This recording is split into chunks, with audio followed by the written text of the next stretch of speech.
Échéance de 2026. Vaincre ou périr. Le 24 mai 2026, le président Patrice Talon doit impérativement passer service à un nouveau président de la République. C'est un impératif qui ne devrait souffrir d'aucun doute. Mais l'activisme du régime de la rupture, surtout la fébrilité du président Patrice Talon à vouloir conserver ou confisquer le pouvoir d'État dans ses différentes composantes, communales, législatives, présidentielles, au-delà de 2026, fait craindre le pire pour le pays. À l'opposé de cette rage de Patrice Talon, qui n'hésite pas à broyer ses propres collaborateurs, qui tentent de s'affranchir de sa tutelle pour s'affirmer sur la scène politique en 2026, je note dans le rang des forces politiques de l'opposition la torpeur, l'immobilisme, sinon une paralysie.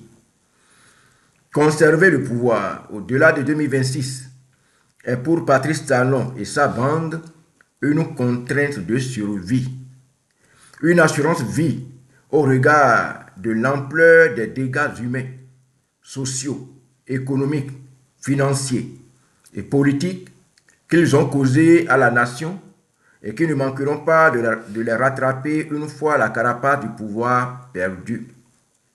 Cependant, l'alternance est une urgence pour le peuple béninois qui a hâte de se départir de cette servitude. Le peuple n'acceptera jamais un troisième mandat pour un président au Bénin. Dans ma mission de veille citoyenne, j'ai, le 14 octobre 2024, rappelé que l'on était à 1 an du dépôt des dossiers de candidature à la présidentielle de 2026, mais qu'aucun signe n'était visible dans le camp de la mouvance comme celui de l'opposition. La classe politique, toutes tendances confondues, était restée muette à cette alerte. Enfin, le 5 janvier 2025, à 9 mois du dépôt des dossiers et à 15 mois de la tenue du scrutin, le compatriote Kemi Seba a eu le courage de déclarer publiquement sa candidature à la présidentielle de 2026 en proposant plusieurs cas de figure. Je ne me préoccupe nullement des modalités de la candidature de Kemi Seba, mais je salue la bravoure de l'homme qui a rompu le mutisme sur ce sujet qui devient un tabou au Bénin. La déclaration de candidature de Kemi Seba a eu le mérite de bouger les lignes, d'occuper les chapelles politiques dormantes, de faire l'objet de l'actualité ces dernières semaines et surtout d'ébranler la quiétude du régime qui avait l'assurance d'avoir soumis toute la classe politique. Kemi a brisé ce mythe de faire croire que seul Patrice Talon a le pouvoir d'autoriser un citoyen à se porter candidat à une élection.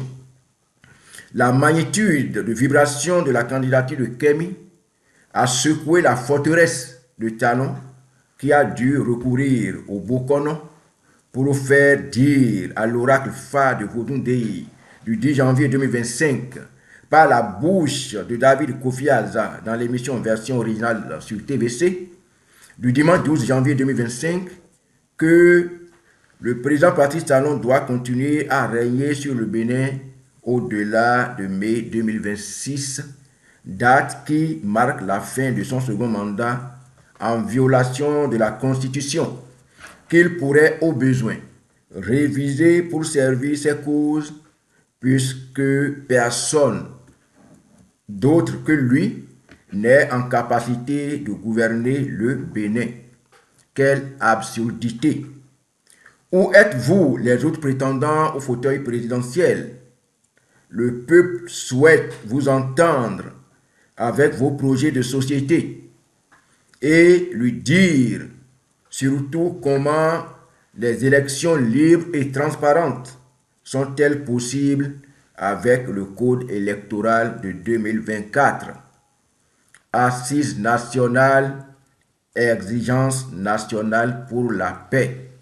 Djenontin Agossou Valentin, ancien ministre, député de la 7e législature. Que Dieu bénisse le Bénin.